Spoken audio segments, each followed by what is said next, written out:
We told you yesterday about Microsoft's new Surface Book laptop, but one journalist, Mashable's Lance Ulanoff, got an inside look at the device and exactly how it was made. Lance joins us now. Welcome to the show, Lance.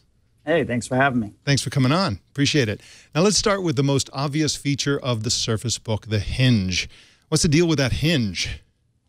So they wanted to do something different. I sat down with Panos Panay, who's the new Windows new head of all devices, and Ralph Groen, I think is the way you say his name, who's their chief creative guy or creative director. And they had this idea for a laptop first and foremost, but they wanted to create this balance. So, you know, one, something that could come apart, but also balance in a way so it still looked like a laptop and still folded like a laptop. So that created a very sort of specific problem for them. And standard hinge wasn't going to do it. And they came up with this 4-part hinge that basically what it fundamentally does is it extends the base. It extends the base out by kind of rolling out almost like a carpet and going forward. And I got to see the very earliest prototypes of this little design, which, by the way, they wouldn't tell me who's the guy, who's the mastermind behind the special hinge, but they started as plastic, and it just kind of became this really exquisitely designed thing that after a while, I think they started to get a little crazy about it, because once they figured it out and once it was going to be part of the Surface Book, then they wanted to show it off in a way. And Panos talked about this thing called a kiss, which at first when he started talking about this, I really had no idea where he was going with it. It was very strange. Sounds very uncomfortable. but basically, and I did notice it, but I didn't put it all together. When I was holding the Surface Book, I noticed on the outside edge, each of the 4 pieces of metal, it's all magnesium, seemed shiny, almost like I thought there was plastic on them, quite honestly. It turns out that's the kiss, this little bit of elegance. And they wanted to show the precision in a way that's a very sort of Apple-like conversation. And, you know, the more I talked to these guys, the 2 of them, and more in particular Panos, I was seeing a passion for bringing products to market that didn't necessarily exist at Microsoft for a long time, not at this level, but you know, it feels like a different place, and this is certainly a different kind of product for them. Well, kiss or no kiss, Lance, I do think the hinge is pretty innovative. I'd like to see this coming out of Microsoft. It does, as you said, extend the footprint of the device, which makes it more lappable, which I like. Let's talk about lappability. There you go.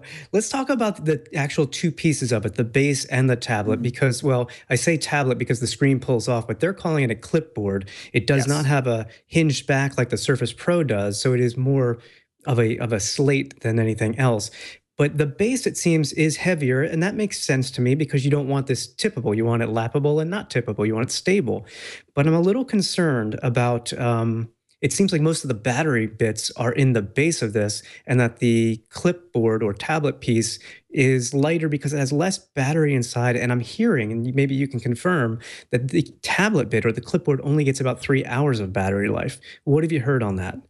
Right. Well, at the event, they actually told me that it was, I think it was 3 to 4 top and roughly 8 on the base. So there is more battery in the base. The base is designed to be heavier, but not a lot heavier. You know, it's a bit of a balancing act here because they did it. You know, you're not designing, and this is why they had to do that special thing with the base. You're not simply designing a screen. You're designing a full-blown computer that's attached to a base that actually also adds some computing power, because as I talked about on the launch, there is a GPU, a discrete GPU in the base of the device. So when you put it all together, you gain the benefit of that. But yeah, the idea of having it balance, being lappable, and balance was of critical importance. I talked a lot about that in my discussion with them, about figuring out the design, figuring out the weight, and also figuring out, you know, I want to back up for 1 second, because one thing to keep in mind here is that, yes, there's less battery life on the tablet, but they told me that they expect that 80% of the time this will be used as a laptop. And then the 20% it'll be detached for some, for something else. But a lot of times you may use it, you can detach the screen, flip it around and put it back in, and then you close the device so now the screen is on the outside. And it's sort of this sketchbook mode, which they expect a lot of people to use. So that's, which again gives it more power too. So there's that as well. I'm trying to remember what else I was going to say about it. There's a lot of, it's so much new technology for Microsoft that initially, since we didn't expect this at all, there were no leaks. They told me they gave people access to the final product about a week and a half before yesterday's event. So one of the reasons no one knew this was coming. So it really caught us all by surprise. So it was certainly a lot to ingest. Lance, years ago, I think it was like 6 years ago, Microsoft had a prototype device called the Courier. I knew you were going to bring that up. And it was a new type of tablet, and it was, if I recall, it had two screens on it. Yes. It was kind of a book-like thing. This device is called the Book. Did they tell you why they have the name Book, the word Book, in the title of this device? Well, from the earliest days of designing it almost 2 years ago, Panos was sort of saying, let's make the ultimate laptop, but let's think of it like a book, so people can hold it like a book, sort of carry it about that way. You notice when you close it, instead of it being this flat slab, right? It's actually opened at sort of toward the hinge like that. So it has this unusual gap. I kind of pressed them a little bit on this because I was a little concerned about the gap being not strong enough. Would it open it up to more issues? But they said they've tested it, and it's strong as any laptop out there. But it does create that look. More than anything, it creates that look of a book. And of course, then they use the metaphor of they don't call the top a tablet; they call it a clipboard.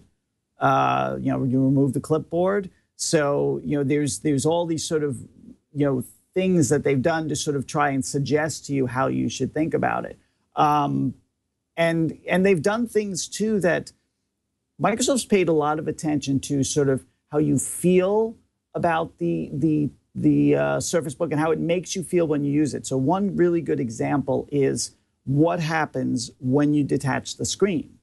First of all, it won't just detach by pulling it off. So I have a Surface. I'm actually doing our call right now on a Surface Pro 3. And that you just pull apart from the keyboard. But the Surface Book, if you tried to do that, it wouldn't come apart. There's a dedicated button.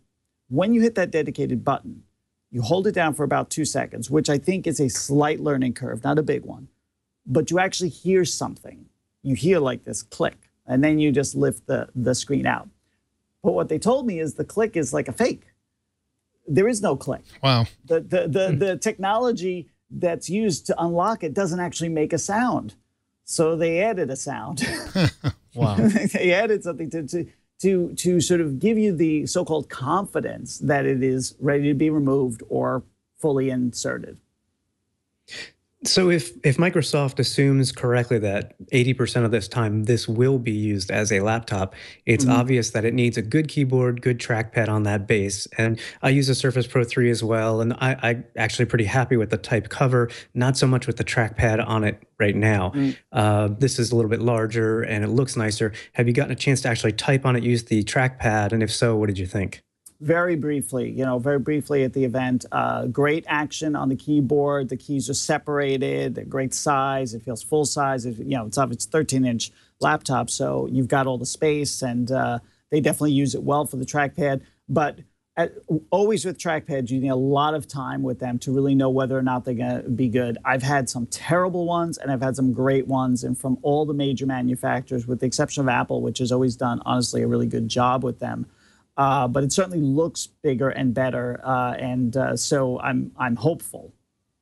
Lance, I promised to get you off in 5 minutes, and I really apologize. We went longer than that, but this is just so fascinating. And if I could impose on you one last compound question, which is, number one, do you want to buy one? And number two, is Microsoft back? Is this going to put Microsoft back on the map as a major player in the business, I guess? Well, it's definitely too early to say whether or not I want to buy one. I will tell you that as somebody who uses a Surface Pro 3 every single day, I have a decision to make. Am I someone who wants the upgrade, the Surface Pro 4, or am I somebody who's going to switch to the Surface Book? Now, the Surface Pro 4 is still going to be lighter, I think, in total than the Surface Book. But the Surface Book has, I think, potentially more power. It's elegant. It's beautiful to look at. They both have touch screens, which I believe I really like and I want, and they both have the great pens.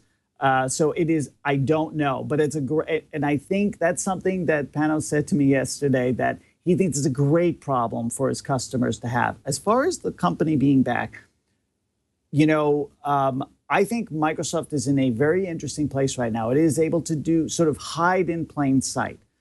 Every time they do something like the Surface Book or the HoloLens, where they actually surprise us, people are like, oh my gosh, I had no idea. And you know, how are they keeping secrets when no one else, including Apple, can anymore? Because no one's paying attention. Because people still believe that Microsoft is somebody who is not innovating, who is not breaking new ground, who is not leading. But if you've been paying attention over the last 2 years, what you have seen is that Microsoft is leading in a key area, and that is in the computing, the laptop computing space. How many knockoffs are we seeing of the Surface Pro 3? How many companies suddenly, like Google and even Apple, are introducing things we never thought they would? Apple has a keyboard. Apple has a pen. Apple puts them together and shows you the iPad Pro. That is something that Microsoft hasn't led in a very long time. I think they feel that, they sense it, and I don't think Microsoft ever went away. I've had this argument with many people. There are 300 million people out there using Windows, probably nearly that many using Office. They have a great business. They make a lot of money, but they're finally doing something that they probably never quite did before, truly putting the hardware and software together in a way that makes something different and that people actually want.